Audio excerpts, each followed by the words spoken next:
Hey y'all, this is my official VC intro, and I'm going to attempt a VC cheers. This is Cascade Ice Sparkling Water with a citrus twist.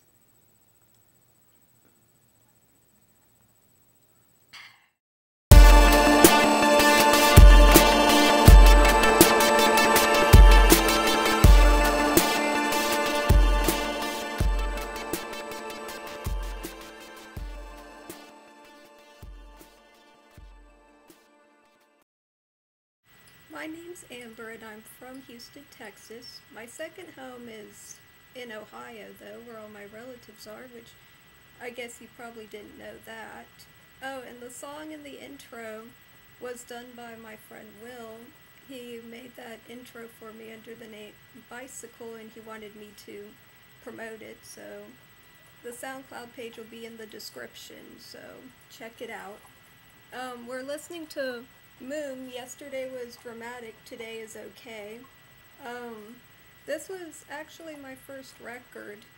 I wanted the CD, but they gave me the record, and I had it in my closet for a while, thinking I'd sell it on eBay and buy the CD, but for some reason I kept it.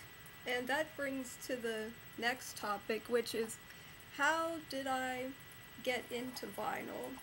Which, actually, I thought about this question for a while because I just remember being curious in like 2005 and asking my dad to buy me a turntable for Christmas. I gave him links, and by February he ordered me a turntable and some speakers.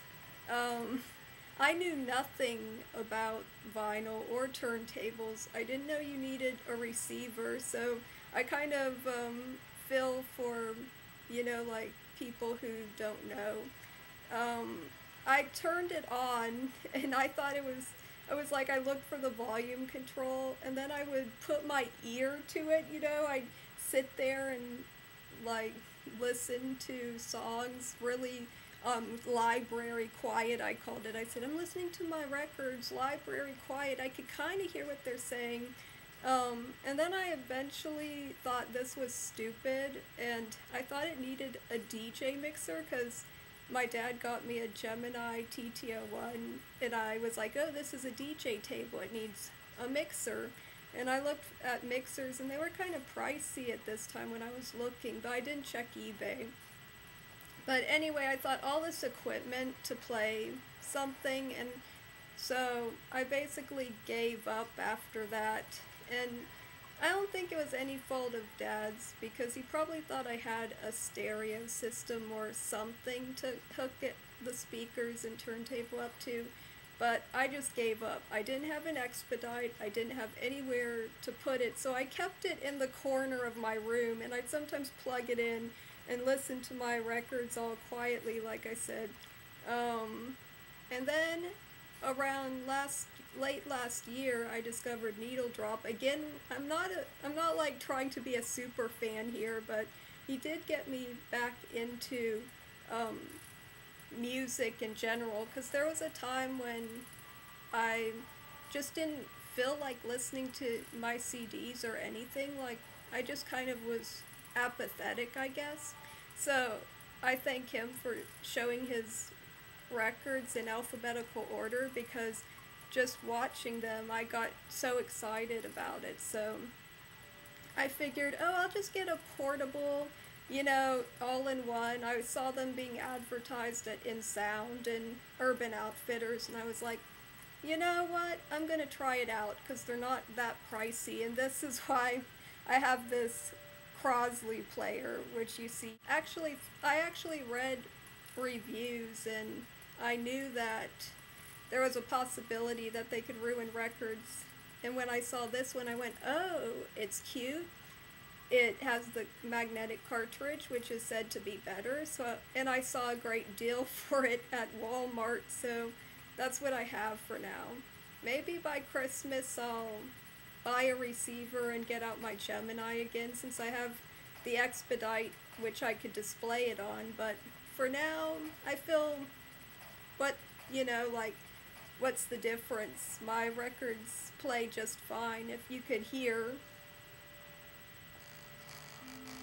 it's plenty loud and clear, not even any real static. Well, okay, this song has static because it's an electronica song, but you get the point. It's the music, not actual static from the record, and I didn't even clean that record. Okay, I forgot to mention in the picture in the intro, that was from 2007, and the last time I went to a record store, which was Vinyl Edge. They moved locations to the Heights, but at that time it was still past the airport, which was crazy far and in the middle of nowhere. And as you could probably see, I was looking at CDs, and I put one of the CDs on the box full of records, and I regret that I wasn't into records anymore when I went to an actual record store. And hopefully one day I'll, be brave enough to go to one again. Well, brave is not the right word, but because of the anxiety, I get nervous about going too far, I even made Mom go to record store day when I noticed that there was a record store little closer, and she got me this Miles Davis album, and actually I put that at the bottom of my list because my friend JC, shout out to JC, his real name's Josh. I told him I'd shout him out when I mentioned jazz, and he's the one who's been pushing the jazz thing and gave me a mix way back, and it was intimidating at first. I had Coltrane, probably Davis too, and other artists, and I just was like, not as into jazz at the time, but I really wanted to get into it, so I was glad that Mom got me this. But it was funny because some guy was staring at her at the store and said, I was going to get that if no one else got it, and she felt all bad for taking the last copy, but he eventually said, nah, I have 1,500 records, you take it. So I have that. I also have this Mingus album as far as jazz goes. It has an ugly sticker on it. I got it for Goodbye Pork Pie Hat, which was the only song I liked listening to when I got that. So yeah, as you could probably tell, I'm into electronica and indie mostly, and alternative. I used to have different phases when I was in middle school and high school, and I sold all that stuff, so I don't have anything from that phase to show, which is a shame, but what you gonna do? Okay, this is getting a little long, so I'll quickly show the last two records that I purchased. I got Stone Temple Pilots, the reissue of Purple, and I got it on purple vinyl, so that was kind of cool. I'm still bad at taking out records, but I'll show Purple. It kind of looks blue on the screen, but it's purple. The only issue I had with this was that there's a blip during the song Big Empty. I was surprised by what I knew, besides Interstate Love Song, and I guess I listened to a lot of alternative radio in high school, so that's probably why. Anyway, I was reminded of them and the reissues when I saw someone in the VC showing it. I don't know who, but Maggie just mentioned pre-ordering Core, so that's cool. I should get that one as well, even though I didn't recognize what's on that one. So anyway, I should give thanks to everyone in the VC Facebook group who encouraged me, like Amy, Renee, Karsten, and Daryl for being the first person to welcome me to the VC. And I wanted to pull out those mixes you made me because I promised to shout out on you giving me my first VCLT. Maybe I'll pull them out next time because stopping and starting is getting a bit much, but I really enjoyed it, and I did message you after receiving it and liking hearing the Muse song and all those other great ones that I hadn't heard of. So thanks again. And thanks to all my subscribers, commenters, and I hope to do more of this in the future, even though I still stumble across my words, but I hope to improve upon that. So thanks, and catch y'all later. Oh, I forgot I said a couple records.